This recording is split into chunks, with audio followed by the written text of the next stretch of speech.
right, welcome to the second semester. We're going to start talking about chemical reactions, and we were working on that for a while.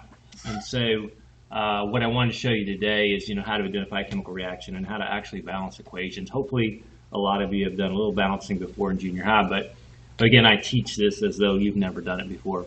So hopefully it'll work out. All right, so again, what is a chemical reaction? And we will do a kind of a virtual lab where you can see some chemical reactions and complete them and balance them so you have a better idea. But bottom line is a chemical reaction is when you have a rearrangement of atoms, the way they're grouped together. And here's a classic example, if you combine hydrogen and oxygen and you can get water. Right now, notice it's not balanced, doesn't have the same number of atoms on both sides, which is what we're going to work on here in a minute. But you can't just put it together as just H2O2 and kind of pre-balance it, because when you write the formula for a compound, if it's ionic, if metal and non-metal, in this case hydrogen's acting like a metal, you have to cross the charges to put it together, because again, that's what determines how these molecules are combined, is their outer valence electrons. And so then we have to come back and balance it. And again, if you say, well, why are they H2 and O2? Remember, they're diatomic. That's the way hydrogen and oxygen exist in their natural state. They do not exist as individual atoms. A couple signs to know there's chemical reactions. Again, color change, bubbles, heat or flame produced. You'll see all those things in the lab.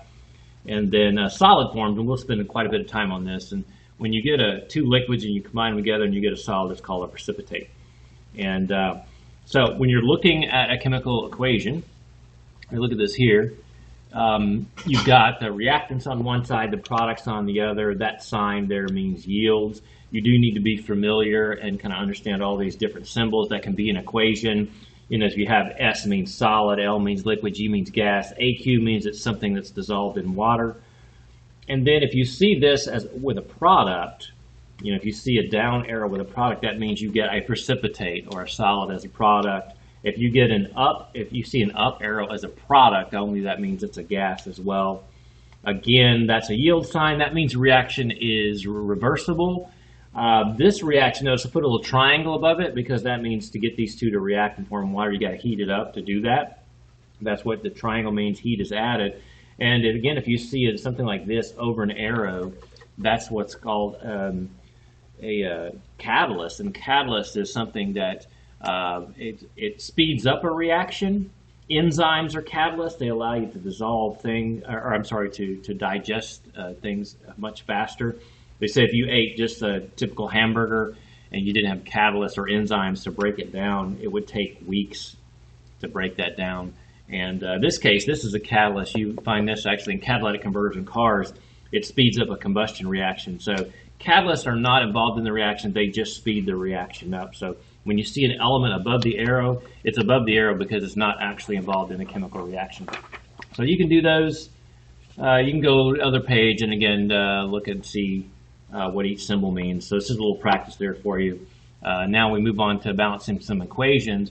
And again, we've got to do this because a chemical reaction cannot violate the law of conservation of mass.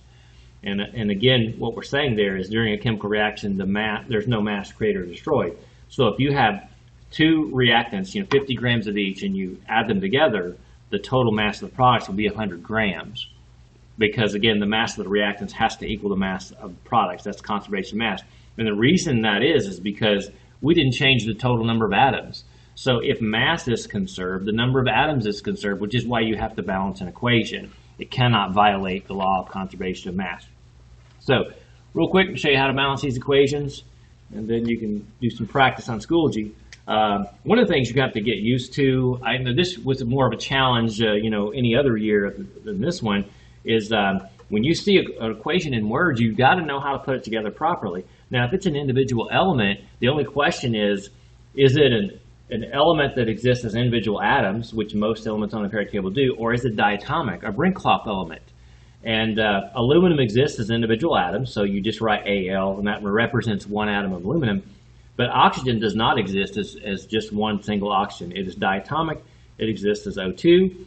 And then you don't pre-balance these equations. That's what I see some people try to do. They'll just go, okay, I'm going to write the equation as over. Since I got one aluminum and two oxygens, I'm just going to write AlO2. But remember, when you write a compound, you must cross the charges to put it together right if it's ionic. If it is a molecular compound made of nonmetals, they'll tell you in the name how it goes together, like carbon dioxide means carbon and two oxygens. So you have to cross the charges. You can look these up. Aluminum is +3, oxygen's -2. Cross them and put that together, Al2O3. Now, that's a skeleton equation there that's not balanced. Then you can balance the equation. So let me show you here how I would go about balancing these. First of all, I would write below the elements on, on this on each side of the reactants and the products for each side. They're the same, obviously. And then I write down how many I have of each. So you have 1 aluminum and 2 oxygens here. Again, since we crossed the charges up there to put that together to get Al2O3, we have on this side we have 2 aluminums and 3 oxygens. And then you just got to balance it. Now, I would suggest you guys use pencils to do this.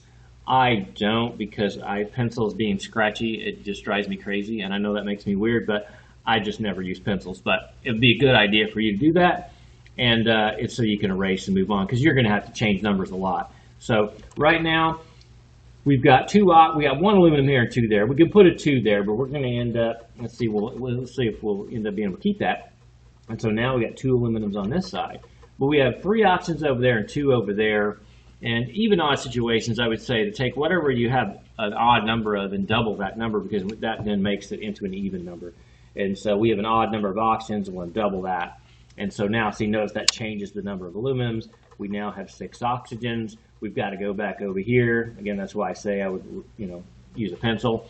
And so now we've got 4 aluminums there, and we need 3 in front of that. So that'll give us 6 oxygens. So the coefficient numbers are 4, 3, and 2. So what does this mean? 4 atoms of aluminum react with 3 molecules of, it's a diatomic molecule, 3 molecules of oxygen to produce 2 molecules of aluminum oxide.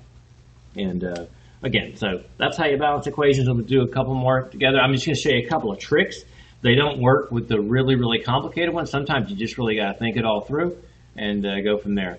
So again, we've got this equation. And here's what I would suggest here on this particular problem. If you have an element that occurs more than once on a side, balance it last. So what am I talking about? Now, we have 1 carbon with 4 hydrogens and 2 oxygens.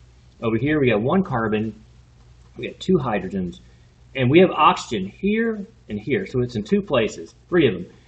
Whenever you have an element that occurs more than once on a side, deal with that one last, because a lot of times if you balance the other one, it will work itself out. So we need to balance the hydrogens here. So carbon's already balanced right now. So we need to put 2 there. This 2 multiplies everything in there by that number. Again, it just goes up to the plus sign. So in other words, if I put a number here, it only multiplies everything in that particular compound by that number. It doesn't occur all the way across. So the coefficient number means now we have 2 water molecules. It multiplies everything in there by 2. So now we have 4 hydrogens, and now we have 2 there and 2 there. We have a total of 4 oxygens. And oxygens over here are not balanced. Put a 2 there. There you go. Keep it all in it. So 1 molecule, and that's methane, reacts with 2 molecules of oxygen to produce 1 molecule of carbon dioxide and 2 molecules of water. All right, even odd, I'm sorry, an element that occurred more than once on the side. Here's the next thing I would suggest you do. Notice here, if you have a polyatomic ion, and remember a polyatomic ion is a group of atoms with a charge. You need to recognize when you typically have an ionic compound with more than 2 elements, you've got a polyatomic in there. This is the polyatomic that I'm talking about. That is sulfate, is what SO4 is. And if you have the same polyatomic on both sides, and the key is it has to be the same. You can't have SO4 here and SO3 over there. It doesn't work.